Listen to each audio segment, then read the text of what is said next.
Uh-oh, what happened? Oh, something happened with the audio there. We'll have to.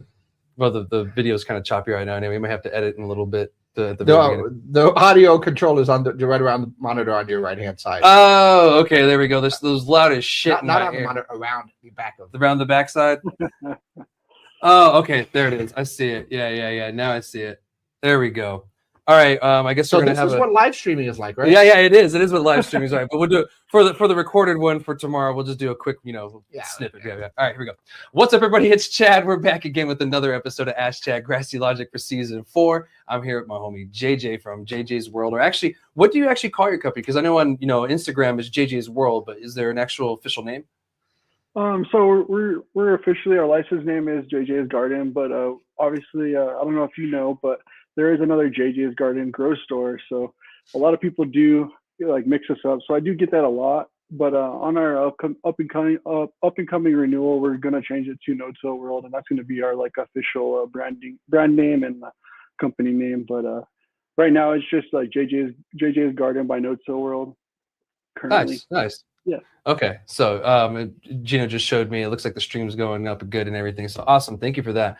And thank you everybody for watching today. I know we're live on Twitch. We did that last year, but we haven't done it this season yet. So it's good that we're doing that. We had a little bit of a blooper at the beginning. So if you guys are watching on Twitch, you get to see that. But tomorrow we're going to edit out for the other versions. Are we going to edit that? I mean, 10 seconds. So thank you so much for joining me. Without further ado, please go ahead and give us the whole introduction and spiel of yourself. Yeah. So I'm JJ, as some of you may not know, but JJ's Garden, we produce single source, no-till, living soil, organic flower, and live rosin. So we take the extra time to really care for our soil, and our plants really appreciate that. And our product really shows for it. But we're just a micro licensed 200 plants.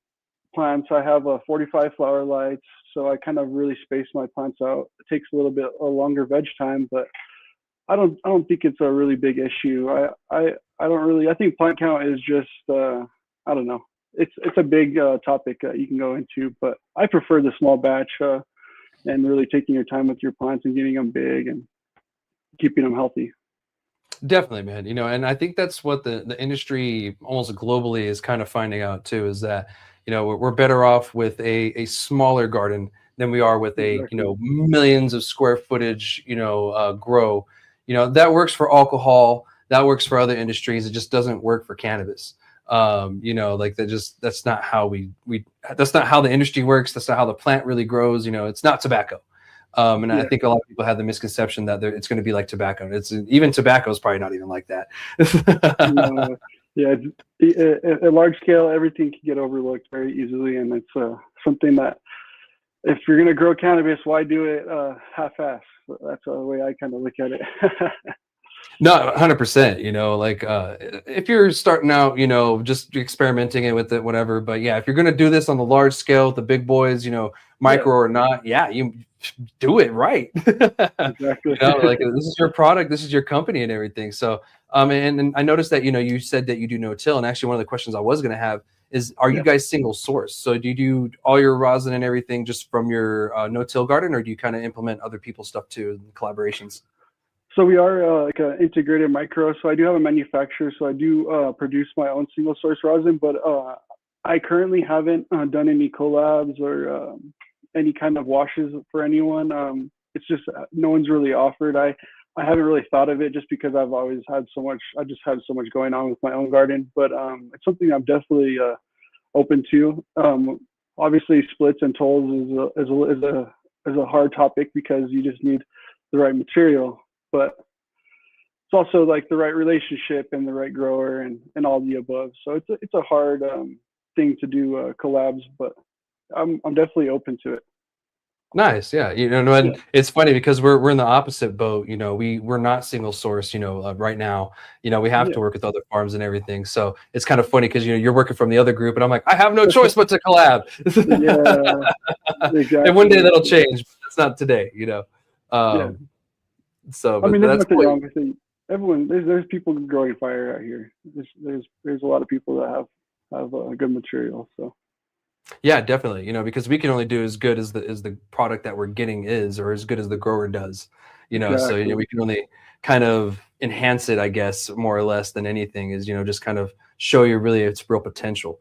And I try to tell people that all the time. You're not going to take a bunch of random trim and turn it into some, you know, fire award-winning rosin. It's just it's not going to No way. No. happen. You know, it's a particular way. You know, we certain times and all kinds of other stuff. But you know, it's not going to be some trim. It's not going to be last year's harvest that's been, you know, sitting out in a warehouse or something like that. You really have to almost plan, you know, when you want to make hash rosin. You know, it has to be like one of those, Sure. you know, not spur of the moment. You can get away with that, but you know, you do have to kind of plan for it, because if you don't pick the right plant, you don't pick the right time, you're going to run into issues. But you know, we'll talk more about the hash stuff. Actually, you know, that's one thing in the show I wanted to talk about, since we have another hash maker on the show with me. I wanted to dig in with that, but first I really wanted to dig into your company, everything. So how long, actually, let's start out, you know, because we've had this conversation before. How old are you? Because I think you're one of the youngest ones in the industry. Yeah. So I just turned 26 in July. So I was born in 1999. I am definitely very young, but I don't think that's really a hindering thing, or I honestly think age is just a number. It's being young. I think your learning curve is very, very high when you're young, and I think you can kind of absorb a lot more information being young. And so I think maybe it's a kind of an edge sometimes, but people don't respect me sometimes because I am so young. But it is what it is.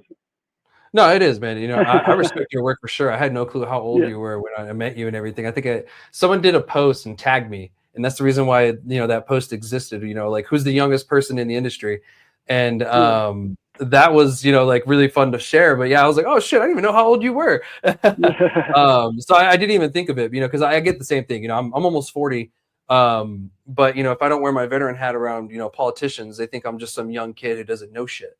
Yep. So if I wear the hat, you know, they get a little bit more respect, like, okay, this guy's saying some shit. And I'm like, yeah, well, you talk to me, that's all I want.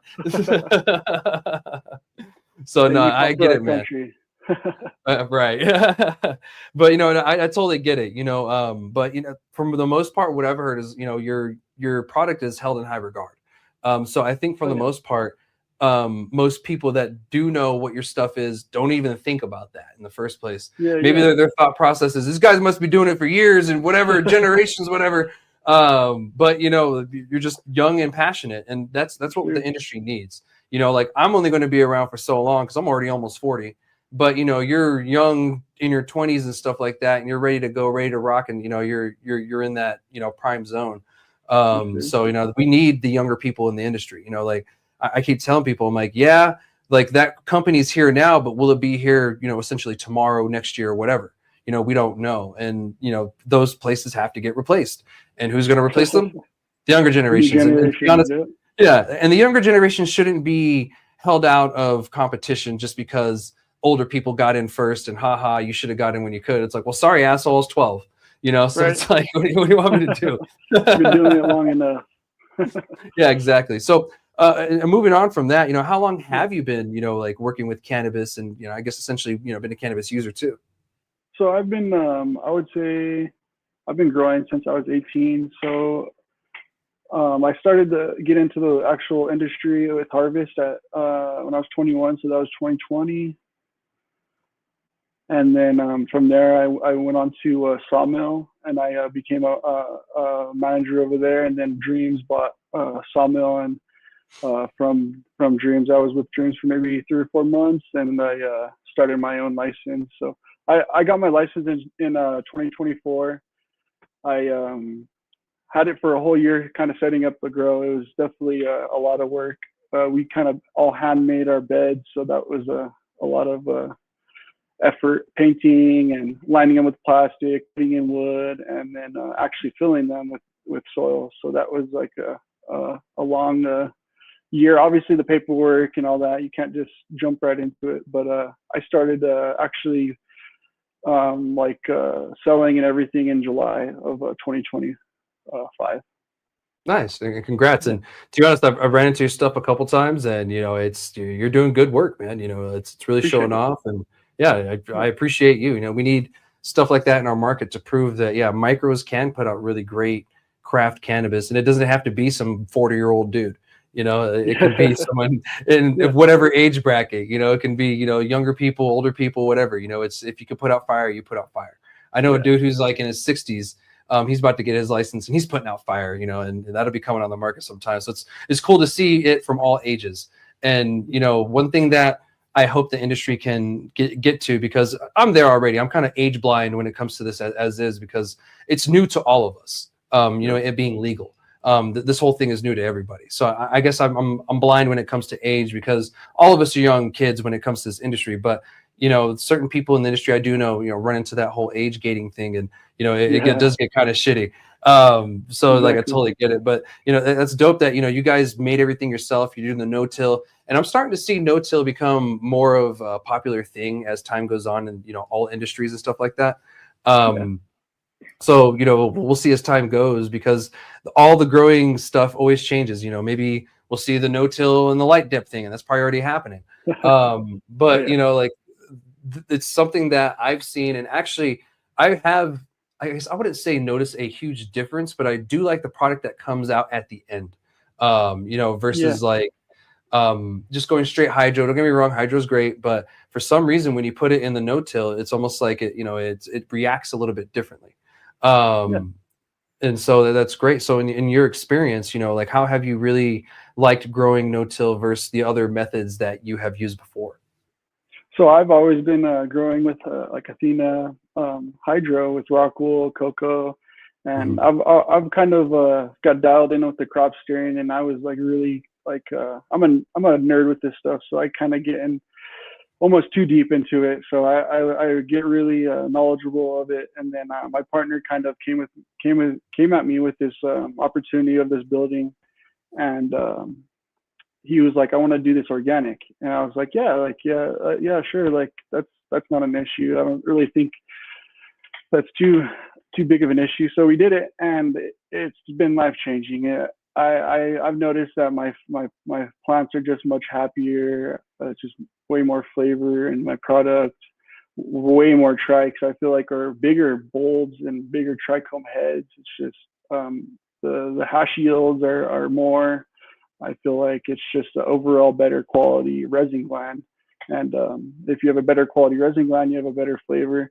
And the plant material, you can really control the soil. You can really get out the nutrients that you need, and really kind of just amend your soil how it needs to be, and you can get really clean, potent smoke. Right. Yeah. And I agree with you on that. I've been seeing the differences too. And actually the one that really made me change my mind was Carver family over in Albuquerque, because he does living soil too. And so I went there and I saw his facility, and man, changed my mind. He had chili growing in there and all kinds of other little random fun plants. I'm like, oh, that's cool. Yeah, aloe vera. Yeah, just random stuff, and of course, don't get me wrong, you have the plants that are, helping out with the, the whole ecosystem that you have going on there. But, to be able to grow actual food within your crop, that's actually pretty cool. It's a nice way to shift too as well, and to show everybody that, yeah, you can grow anything, or, your other plants in this style too. It's not just meant for cannabis. So go ahead. I said no way. It's not just meant for cannabis. Right. It's just agriculture stuff, and it's cool to see the industry playing with that, and then we'll see what other direction we go in maybe 5-6 years, and where it's at. But I do think that no-till is here to stay, and technically it's been here the whole time. It's just now it's being more looked at in a better light, and it's mainstream. It's not just you're going to the store, grabbing a bag of soil and then throwing it in there and calling it organic. You're really working on the whole ecosystem inside of the soil, what's growing on top, what's going on the bottom, how much moisture is here and there. There's a lot that goes into it, and people don't really understand, because I've seen the grows like this, and you think that there'd be like an infestation of crazy bugs and this and that, but if you have it dialed in and it's good, you don't have to worry about any of that. You have a whole, like I said, ecosystem working on it. So what are some issues that you've seen yourself, working with no-till versus, working with like hydroponics or rock wool and stuff like that? It has its own issues, but what are some that you people could expect working with no-till? I would say surprisingly, like right off the bat, I'm just going to get rid of the stigma. Everyone says that there's a lot of gnats or anything kind of like with living soil, and I have noticed in the past 7 years, I noticed more gnats with cocoa or rockwool and Athena than with my actual living soil, and that strictly is because the soil when you buy it, I buy my soil, I bought my soil from builder soil, but whenever you first saturate that soil or whenever you buy that soil, it comes with life. It has predator mites and everything that really takes care of all those gnats and everything. So there's all the beneficial bugs that kind of help you take care of those like nuances like gnats, because gnats are like so like common there in every single grow like you've ever walked into. But with living soil, I think you can really control the gnats. I rarely see any kind of gnats, but I would say as far as any kind of issues with the living soil, it's just you really have to amend and soil test your soil. When I first started to grow in my living soil, I ran like 2 or 3 rounds like full cycles of plants through my soil, and I kind of started to notice my detriment, like the yield and just quality of the overall flower went down. And I was just feeding water and my weekly teas or terp teas or microbe teas, and I wasn't really amending the soil in between my harvest. And I really started to notice a huge difference when I actually got my soil test in between rounds and amending my soil and keeping everything balanced. Because once you start getting those imbalances, your plants start looking weird and they start showing. And once they start showing, you can't really do much about it because damage is already kind of done. You can kind of like try to fix it, but the plant's not really gonna change too much. You just gotta wait for next round. Yeah, until you fix your fuck up. That's great, man. And I take it, you've learned a lot too, from mistakes and all that too, and all that. Sure. So, and there's more to learn. We learn new stuff all the time. When it comes to cannabis, And I was told this in my interrogator school when I was in the Army. One of the instructors, he said that you never stop learning everything about this job until the day you die. But I kind of feel that can be applied to almost any job. And I'll add one more to it. The day you learn everything about that job is the day you need to quit. Because you're not passionate about it anymore. So either you die or you need to quit. So you're one of those two things. And I hope for cannabis, we always continue to learn and learn more about this plant, what it does and what it can do, and the best ways to go about growing it and all that. Because I think it's real cool that we're heading into an era where we have these different methods. You have the hydro, you have the rock wool, you have the deep water culture, you have the outdoor. And then you have the greenhouse light depth, and then you have which living soil can be in pretty much any of those environments really. Then you have the live in soil situation, the no-till, and to be honest, that's actually been really cool to see and watch. So I wish you nothing luck on that part, man. That's actually really cool to hear that you're single source and doing it, that whole thing. So let's jump over to the hash conversation now, because we've been talking about the glands and stuff like that. So what do you do when you're looking for like a plant that you want to wash? Are you kind of going in, do you have your own way? Or are you kind of doing the common, squeezing the plant, smelling it, do you go even further and, do more tests and stuff? So there's a couple different tricks I've learned along the way, but ideally you put on a black glove, a black nylon glove, and you go up to the plants, usually like around week 8.5. You kind of rub the trichomes, and you can kind of feel if it's tacky, if it's sandy, and if the trichomes kind of stay intact and you're able to roll them like sand, then that's usually an indicator that the plant's gonna wash pretty well, or the glands are gonna stay intact, and so that they're just gonna yield a lot better. Because whenever you if you actually feel the trichome and it's slimy and you see all the trichomes burst up in your hand and it just becomes like a slime, that's usually the ones that are more terpy, and they usually are the ones that don't really yield as well. But besides that, I've even gone as far as just grabbing a branch and just tapping it on my back of my hand with a black glove and seeing if actual trichomes fall off. It's all just a visual kind of representation, and you can always just do a jar test if you absolutely needed to. You can do like 10 or 14 grams fresh frozen at like around week 8 and just freeze that for like 12 hours. And then just put some ice and water and shake it up in a mason jar and kind of see how much hash falls to the end. But it's all kind of a visual thing. But once you kind of like get numbers for certain plants, you can kind of do those visual things and see what, kind of compare it to new plants that you're kind of finding, or new hashers or new phenos you're hunting or whatnot. Nice, man. I appreciate that. And, for, my listeners and stuff like that, what are some common misconceptions about hash rosin that you kind of want to clear up, while we're on the conversation? Misconceptions, I would say like, I think everyone kind of talks down on mixed micron, or I would say select micron, not so mixed micron. I think there's a big misconception with that. I think like select micron is it's not the most flavorful, but it's people say that there's fats and lipids in it. But if your hash maker knows what they're doing, they're food grading the certain microns that don't really need to be in that select micron. So if, for instance, usually like a good select micron would be anywhere from a 45U to like a 159. And if there's anything other than that, then you're smoking food grade at that point. But like I would say that a mixed micron and if it's a good hash maker, a mixed micron could be just as good as a 90U.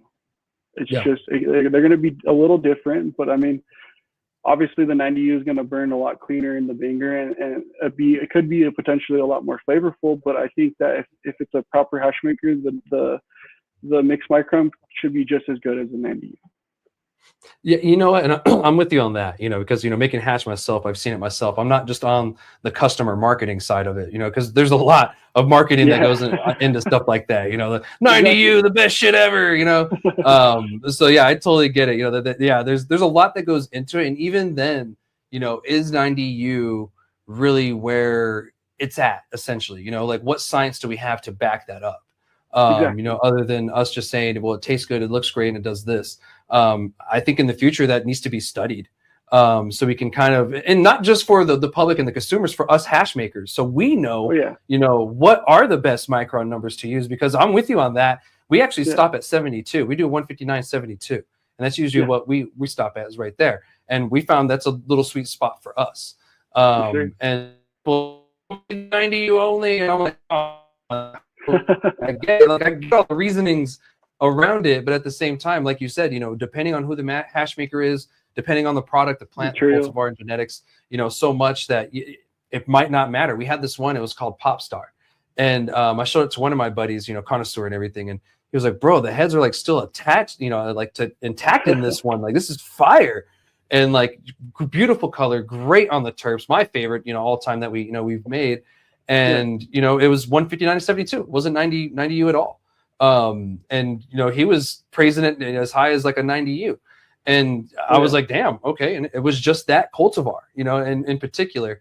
And the way that we watched it and everything. So yeah, I kind of feel that the misconception of microns is kind of hurting us in a sense. Like, I don't get me wrong, there is a point where you are smoking food grade.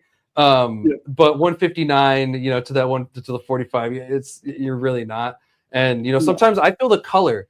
Some people kind of take quality as into the color, but color doesn't always tell you everything. Sometimes you can have something a little bit darker and it's still fire. It's just a little bit older or darker for whatever reason. It doesn't mean that it's green or tinted, but some people want it as white as snow, and I'm like, God damn, buddy, homie, what do you want? Like, there's a limit to at week 6. Yeah, exactly. That's really what what we're looking at when we want the lighter colors. We're pulling it earlier, an earlier time than you would when you smoke it, so you don't get that color. Because I try to tell people, if you have cannabis that you let fully mature and you cured it out, it's probably going to come out a little darker. It might taste great, it might smoke well, but the color is the color, because what color the trichomes are. So what is your experience dealing with that issue too, as well, with the color? Do you run into that too with the customers, kind of like their misconception of color, dark color equal bad, or are you kind of figuring out a way to get around that? I believe that, yeah, but definitely I can see that like certain strains like Trop Cookies came out darker for me, and I did get it back from get some feedback from my vendors saying that they had like a hard time kind of selling it. It sat a little bit longer compared to other strains that were definitely a lot lighter, or maybe it was just the terpene profile. But I do think that a lot of customers shop off of color. They think that the whiter it is, the blonder it is, the cleaner it is. Which, I mean, Yeah, that doesn't really necessarily mean it's cleaner. It's more fats. It's really an indication of the harvest time. And I mean, I just go off of whenever my plant is the ripest and I smell it the best, and I think that the plant is done, and I try to capture that. You know what I mean?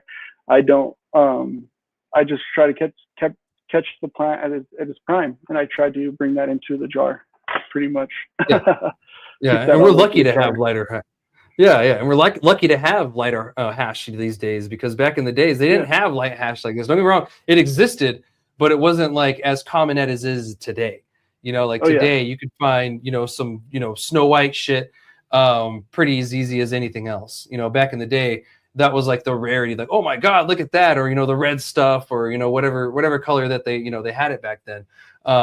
It's many things go into that. And so, yeah, I think that's something that, you know, of course, the consumer is going to be the one that decides at the end of the day. But I think if we educate the consumer a little bit better, which is something that we're doing right now on the show, they can make a better decision at the register. You know, like, okay, this might be a little bit darker, but how does it smoke and how does it smell? You know, it's not black, you know, it just might be a little amber, a little bit, you know, a little bit more than, you know, the regular color that, you know, most people like. But is it a good product still? You know, most people like purple, but I can turn a plant purple usually by just dropping the temp. You know, like it's just a color. Oh yeah. You know, at the end of the day, you know, don't get me wrong, there's genetics, all the other stuff, but you know, for the most part, you can fake it. You know, and I've seen it happen. You know, like people grow in a temp or a room that they don't really have a lot of control in, and it's winter, it just turn purple. So you know, really not what you can do there. But yeah, you know, what are some things that you're working on right now, hash wise? I know you told me the other day, you know, you're working on some stuff. Is there anything you care to talk about on that sense? Yeah. So I just recently, I think it was last weekend, I went up to Michigan, and I took I don't know if you're familiar with Cuban grower, but he's based out of California. He's just well-known like a hash maker for making like dry sift, and he's just a big hash maker in the high time scene kind of. He's just a kind of OG, but I went out to Michigan and took a seminar, learned how to make some fire melt and some good fresh press. So I'm going to be releasing some malt and fresh press this drop, and then I'm working on some yin yangs again, and that drop will be the black maple, candy fumes, hive, and Tropicana cookies. So nice. It sounds like a good lineup. Yeah. And you know, I love, you know, hearing that, you know, you're implementing new tech, or you know, techniques to the style and everything, and releasing it in that. And I had no clue that the market was wanting a fresh press so much. You know, we just so happened to release one. Just, you know, it is what it is, and people loved it. Like, oh my God, you guys released a fresh press! I'm like, oh, I didn't even know you guys wanted that. You know, like, okay, now we know. So yeah, I guess the market wants fresh press, and it's dope that you're doing that too, man. And you know, I'm excited to see, you know, what differences, you know, this technique is doing and everything. For sure. Yeah, I mean, fresh press is obviously, it's hard to deal with, but I think that's why the stigma kind of grew on it. It just kind of became hated because it's such a difficult jar to deal with, and it's also about what kind of jar it's in. So yeah, right. But, I believe sometimes fresh press. There's been some tests done. The fresh press between cold cure, same strain, and they do come out terpier with the fresh press. But I feel like fresh press can be a lot more flavorful, more representation of the actual product. It just needs to be done right, and it's just you can see how clear it is. You can see the quality of it based off of the look, and you don't really need to smoke it. Really, just you can kind of look at it and tell how good the quality is, just like a full melt kind of ordeal. But I think that a lot of people sleep on fresh press. I think it's the best representation of it. I think a cold cure is kind of degradation of flavor, but that's just me. No, and I'm with. I really like fresh press too. Yeah. You know, don't get me wrong. Cold cure is cool. Watching it marble and all that cool stuff and transform Yeah. into like the butter. But I'm with you. You know that as soon as you cut that plant down, it starts degrading, and that Yes, means the sir. compounds, everything within it. So that means the hash that you have in your possession, it's doing the same thing. May it curing, but it's also the THC is turning to CBN, and that whole process is still happening, be it slow. Yep. It's still occurring. And the sooner that you get to try it, the more fresh it's going to taste, and you can try it at its peak. I do feel that the curing process does kind of change flavors a little bit, kind of Yeah. matures things, whatever. But I do like fresh press. Like, I feel like you get everything all at once versus trying to isolate something else later on. You know what I mean? I've also heard people say like it's so much terps that it's kind of hard for your senses to even like comprehend it. So that's sometimes why a cold cure might taste better to you, but sometimes the fresh press is just almost too terpy for you to even like. It's almost harsh for some people. Yeah. Some people I've heard some people say that, but like I said, it needs to be done right. Yeah, and we found out that certain terps and even the sulfurs and stuff like, or the sulfurs that's in cannabis, if they're at too high at concentrations, they do taste nasty. Like one I've shared this a lot, but it's funny. Scatoli at low percentages, Scatoli has like a sweet aroma flavor, but at higher percentages, it's shit. It smells like poop. And so that's what Scatoli is, from the term scat. For the part of it's from the word scat, which is poop, and that's where they get a lot of perfumes and stuff like that, is from that compound, Scatoli. And so at very low percentages, you're going to find that sweet aroma that people like, that comes from it. But yeah, you go too much, and then you enter poo land. So yeah, that could be the same thing with with the terps with this. That some people are a little more sensitive to it. And so that's just a little bit too orange for them, where it's just like, nope, I don't like it. It tastes gross. It's too orange for me, or whatever. And so now I get it. Some people are just too sensitive to certain flavors that it's just too much. It only needs to be in there in very minute quantities for it to really do anything. So yeah, it's interesting to see what what we're finding with the Tropicana sulfur is only one, the sulfurs and stuff, and the terpenes, because we're learning new shit about it all the time, what they do, what really smells come from what. And this whole percentage thing, what is going to be our sweet spot for hash rosin? Where do we want to be? Do you want to be at a 3%? Do we want to be at a 5%? Do you want to stay away from an 8% because of the reasons we just spoke about? This is all the stuff that we're kind of figuring out. And so in your opinion, what do you think percentage wise is the best for terps, for your product? Oh, I would say like around anywhere from 4.5% to 6%. Obviously, that's probably where I've tested at. That's probably the range I've tested in. I haven't really tested any higher than about 6%, but I've heard people test it at 10%, but that's insane for rosin. You definitely got to have some sappy stuff. Yeah, for sure. And when I hear that, I'm kind of like, you adding shit in there, homie? Right? Who's testing that for you? Yeah. Right. Yeah. You slipping some extra bucks for some extra numbers? Like, what's going on here? Is that for real? So yeah. Well, thank you for that. And updating us on everything. Is there anything else you want to share before we move on to the next conversation?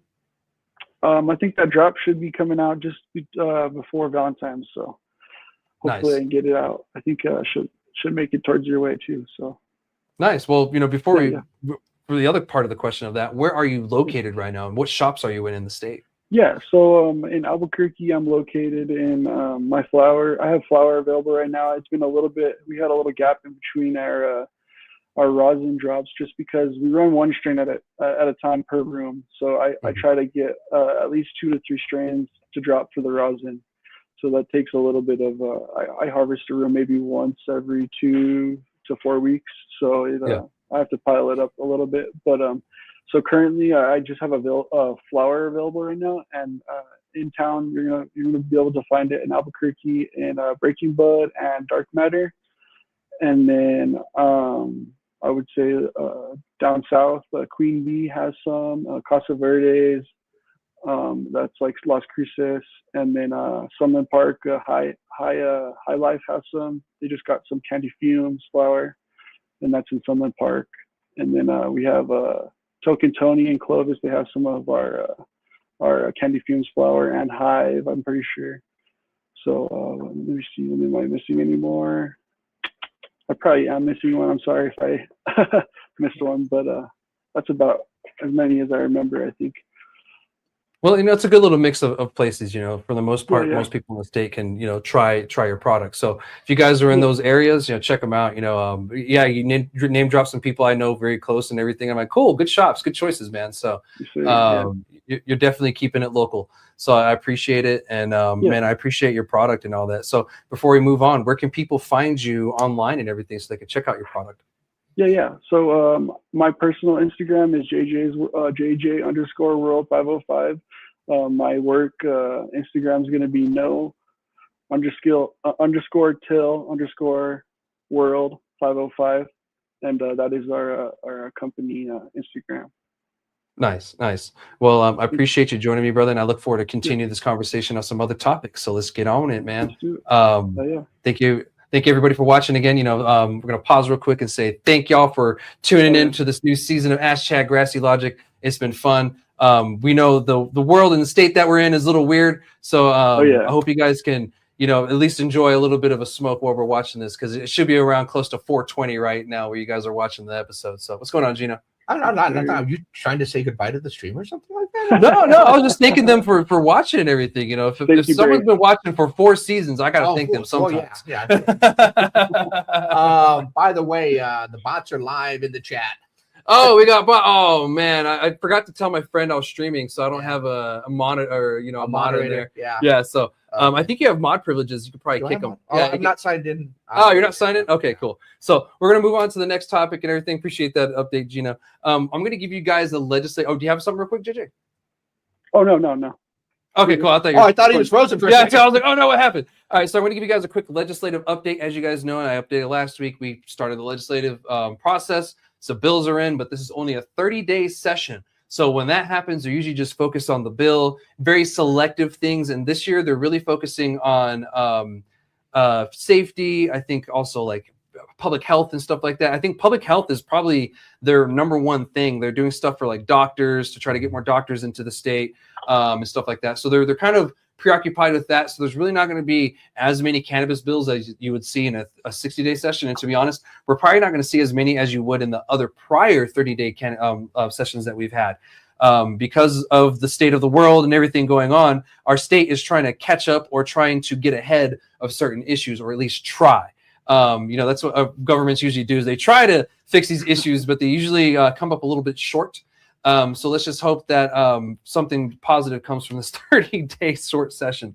But luck would have it, we do at least have one cannabis-related bill that has been introduced so far, and that is SB 129, or Senate Bill 129. It's called Adverse Employment Action and Cannabis. I know it's a weird name, but it's a very short bill, and to be honest, that's good. That helps it, along the way to pass. It's only one page, and really all it does is it solidifies the work protections that medical cannabis patients were supposed to have since like 2018, 2019, when they changed the medical cannabis laws. They found that the way that they wrote it was very weak. And so when it came to practicing that law, most employers were like, no. And, we're still going to fire you for it. And so it didn't really hold up. And I think once it went to the courts, that was still the case. And so the legislature's now, all right, we don't want to deal with this. So we're going to solidify that with this language here. That's a good thing. It is. I think it's a great thing. And it specifies that, it's for a patient who's not at work. So they're saying, so they're specifying the patient won't be able to use it and consume it at work.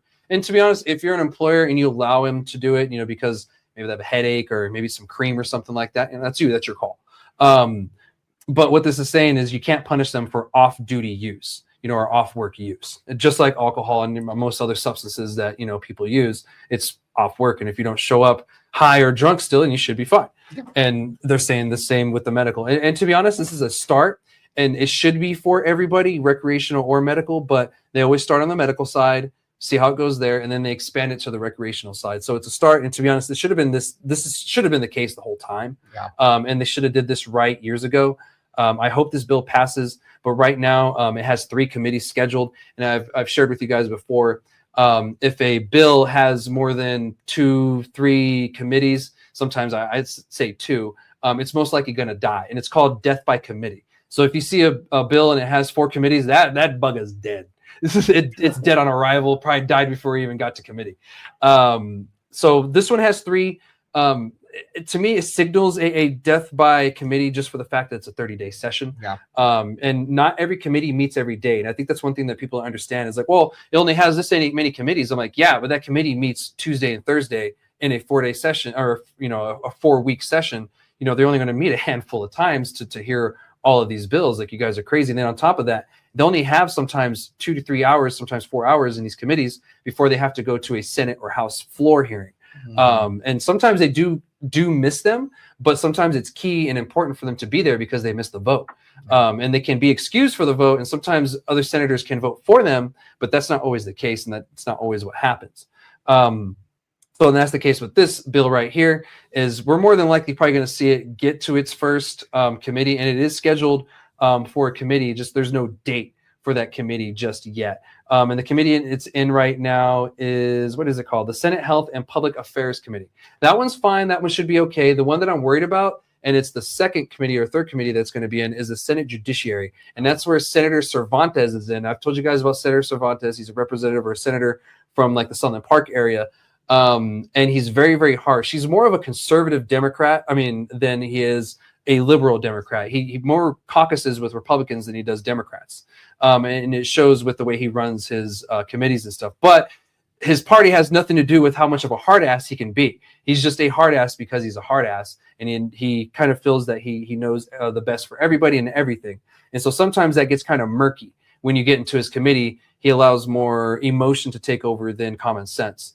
And I'm worried that when this gets to his committee, there's going to be similar arguments that I heard years ago that, well, me as an employer, I should be able to fire anybody for any reason. Why is cannabis this and blah, blah, blah. And so in New Mexico, our lawmakers are allowed to have businesses still. So a lot of these guys are employers. So they don't want to lose the power to fire somebody for something they just disagree with. And they don't want to lose that power. And so that's why I feel some of these guys are making that argument in these committees, and they're lawmakers, and they get to make these decisions. But at the same time, they're not taking into account the medical cannabis patient who gets shit on every single day for just being a medical cannabis patient and how hard it is. And we're using legitimate medicine in New Mexico that's upheld by the state, Supreme Court. That's what I was going to say. I was going to ask you if it were any other medication that would affect you at work, or that you were taking any other medication, they wouldn't be able to fire you for taking those other medications, would they? Even if you happen to be taking some very powerful, opioids or something else like that. If they said, "Oh, we're firing you because you're taking this for pain," they wouldn't be able to get away with that. Yeah, because you have a prescription. Exactly. Yeah. So if if you're taking your cannabis as a medical patient, it's your medicine. Yeah, I absolutely agree. That's some bullshit. Yeah. It's the fuckery again. The fuckery, and it continues. So JJ, so far, how do you feel about this bill and everything behind it and all that? I know the little nuances had to explain, but what's your thought? How far do you think this will get? I will be super surprised if it passes. I think that there'll be too many angry people saying that this needs to not pass. Yeah, and that's been the issue every time this has been brought up, because this isn't the first time this bill or this issue has been brought up in a bill at the legislature. Every time it's been brought up, it's always been the people like, oh, we're going to have people high everywhere, this and that. And I'm like, dude, there's people high everywhere already. This is like, what are you talking? Well, what's the law going to change? Nothing, because people are going to do exactly what they want regardless of a law. And we see that every day. And I don't think a lot of people know this. The average American breaks 4, and this could be more now, 4 federal laws a day without realizing it. And this is a statistic that I heard back in 2008 before I joined the Army from Fox News. Don't know why it sticks in my head, but this is a fact from back then. And they're like, I'm going to tell you right now, in 2026, that's probably about 5 or 6 by now. Yeah, that's what I'm saying. Like back then, this is back in like 2007, 2008. That was 4. And now it's probably 6, 8, whatever. And that's without us knowing. And that's on the federal side. On the state side, there's actually websites that track stupid state laws. In New Mexico, we have some of our own stupid state laws. One is here in Las Cruces, it's illegal for you to walk down Main Street with a red lunchbox. Don't know what? Saturday morning at the craft market, I think I'm going to find me a red lunchbox and walk down Main Street. Get arrested for no reason. Right. They're going to be like, we can arrest you for this, right? And there used to be, rebel! and I don't know if it's on the books anywhere. There used to be a dumb state law, and my mom told me this when I was a kid, and maybe they've changed it since then. But it used to be, and it was from back in like the 1900s. When you got out of jail, you were supposed to get $100 and your horse. And I'm like, well, fuck. I was like, Where's my horse? Yeah, I was like, where's my damn horse? Right. Yeah, so it's one of those like old time laws and everything. So what I'm trying to say is that no matter what we do or how hard we try, we're always going to be breaking a law somehow, even when we don't know it. You know, like spitting on the sidewalk, jaywalking, you know, people not waiting the exact amount of time at a stop sign. You know, I can tell you one specifically, and it wasn't even that long ago when they were trying to ban more smoking and stuff. In buildings. They actually had when it was on the books in Las Cruces for a little while that it passed that you had to be a certain amount of feet away from any building to be able to have a cigarette, which would basically put you in the middle of the road. Oh, and funny. The fine was higher for smoking a cigarette than it was if you got caught smoking a joint in public. Oh my God. Yeah. So you were better off smoking a joint next to the building than you were complying and smoking in the middle of the street. Yeah. That's freaking hilarious. That was a real thing. And obviously they took that off the books. This was in the early 2000s. Yeah. Damn, I'm old. Well, I felt old saying there. In 2008. JJ wasn't even born. Oh my God. I wasn't even middle school yet. So yeah. I hope something positive happens with this bill because, you know, like we're saying, you know, there's just a lot of stupid laws on the books and we don't need employers to have that much control over your life. You know, I feel like employers have way too much control or power over people's lives, and to the point where I'm like, dang, I feel like sometimes an employer has more control over my life than my own government. And like my government shouldn't either, but like, holy crap, you know, that's saying something. I don't know. It kind of goes back and forth for me. Yeah. But the radio industry is federally regulated. There you go. Yeah, I know. That's the reason why this show only exists on podcast on version. the internet. Yeah, on the internet. Only FCC regulations does not allow us to talk about cannabis over the air. So that's the reason why we're here.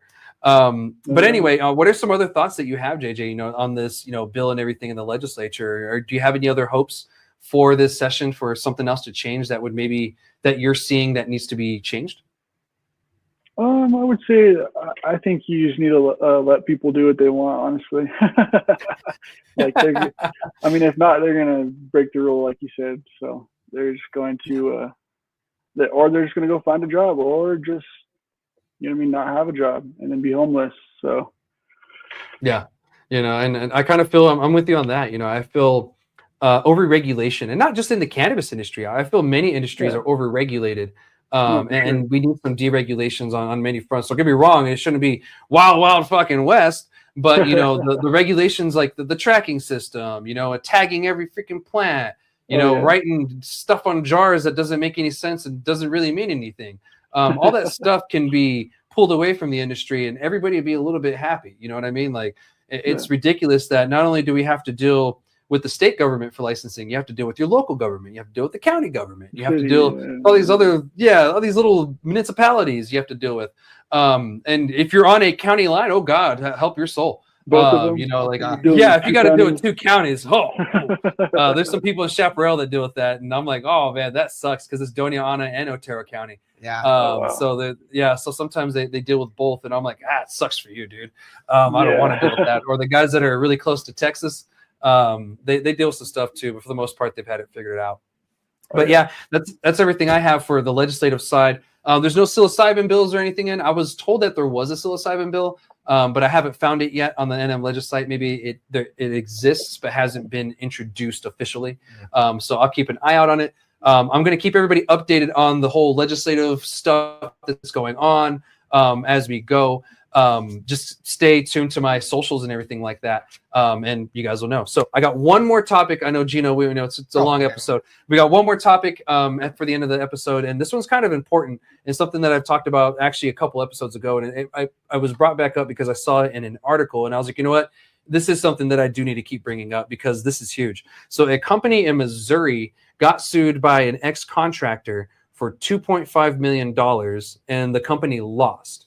And the reason why is because this contractor, he was in a room and another employee at the facility turned on a vacuum, and I guess that kicked up a bunch of plant particulates all over the air because it was in a grow facility. And either they're in the trimming area or they're making joints. I don't know how Missouri's licensing works in that sense, how they have it structured where you do what where. But a bunch of plant particulate got in the air, and he ended up getting asthma, a bunch of breathing problems. He ended up actually having a heart attack that was brought on by it. What the document said is that it was so bad that he can't work anymore, not just in the cannabis industry anymore. He can't work anymore. He's disabled. So he was awarded $2.5 million for it. And on top of it, his wife got $500,000 from the lawsuits for damages as well, because it caused issues with their relationship, and it caused her suffering as well because their husband had heart attacks. They lost money, this and that, blah, blah, blah. So total, they left out with bandits with $3 million from that company in Missouri. She's still going to leave him. So this is, I want to share this story because this is a lesson that we in New Mexico and nationwide, I say New Mexico because this is my state and I care about y'all. We need to learn from this lesson. And that means we need to start making changes yesterday. And those changes are providing proper PPE to employees, making proper changes within our own facilities and workspaces to ensure that our employees are safe and ourselves. But our employees do come first because they're the ones helping us out. And one, you don't want to injure somebody for the rest of their life, kill somebody. And then number three, which should be your last concern, is getting sued to the point where you have no more money and you are now struggling, or you go out of business because of this. I'm probably going to keep bringing this up as more stuff comes, because this keeps happening. These stories keep popping up. This was decided on in November, so a couple months ago, and it's kind of, it was reported on back then. I think I shared it a couple times, but I didn't really talk about it that much. And I kind of feel that now we do need to start bringing these up more, because that's huge. $3 million because, the guy didn't have a respirator and didn't have a chance to whatever, that's a big chunk for everything. So what do you think of this story so far, JJ? It's something super serious that you need to take serious. Like, you definitely need to be, if you're handling any kind of loose material like that, you need to have a respirator on and PPE for sure. Yeah. That's definitely messing with people's lives, especially as an employer. Make sure you have SOPs in place for that. For sure. And, those of you who are like, why does he mention SOPs? SOPs aren't meant just to be paperwork. SOPs are meant to tell you how to go about something, either how to fix it, how to operate something, how to wear a mask, and why you wear the mask. And this, in the documents that I was reading and everything, it's unfortunate that they said that even if he did use a respirator, it would have taken a very high end, or even then the high end respirator wouldn't have helped because of how small the particulates get. And so, even then it would have helped, but it wouldn't have been a full preventive measure. So I think, going in and looking at the practices that we use today to do certain things may have to change.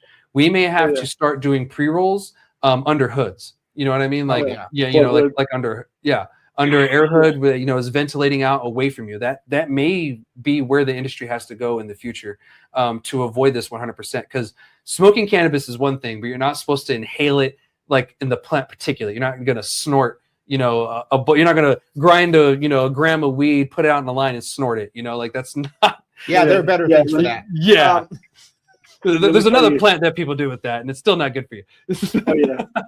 Yeah, I've probably trimmed the past 7 years of my life, and I can tell the past couple months, or I don't know if it's just the quality of material I'm working with. The past couple months has definitely been messing me up with my sinuses, and I could definitely tell. So I've definitely been having to wear like my full respirator when I trim, when I wash, when I press.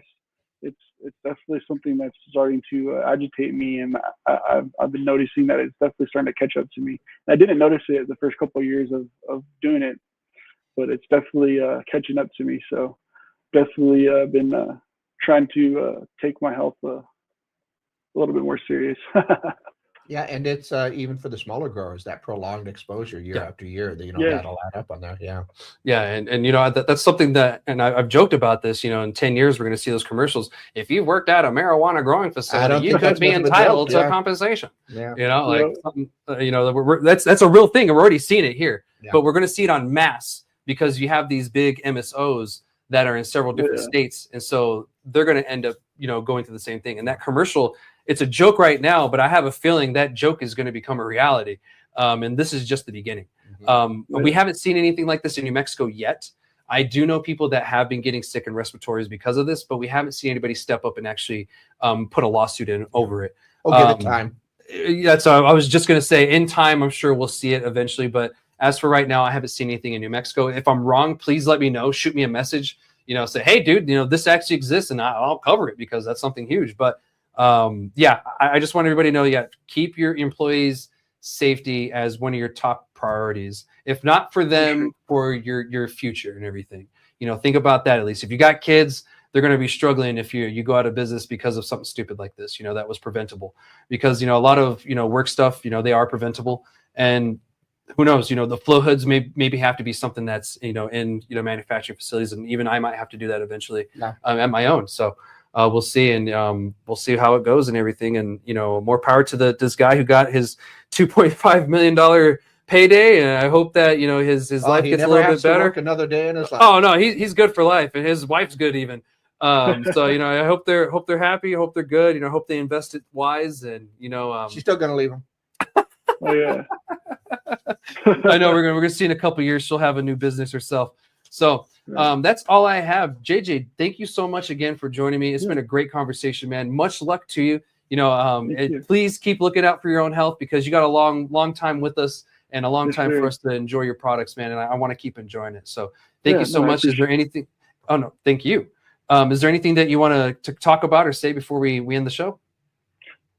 Thank you for your service. Thank you for having me on this podcast. I appreciate it. Definitely a good time. Heck yeah, man. Well, thank you all for watching. This episode will air everything tomorrow. Right now, if you're on Twitch, you're watching it live, so you saw all our fuck ups anyway. So tomorrow we'll air the regular episode, or air on the regular sites and everything like that. So I will see y'all mañana. Thank you so much for watching. Don't forget to like, subscribe, whatever you got to do to stay in the know. We'll be back next week. All right, shoots. Much love.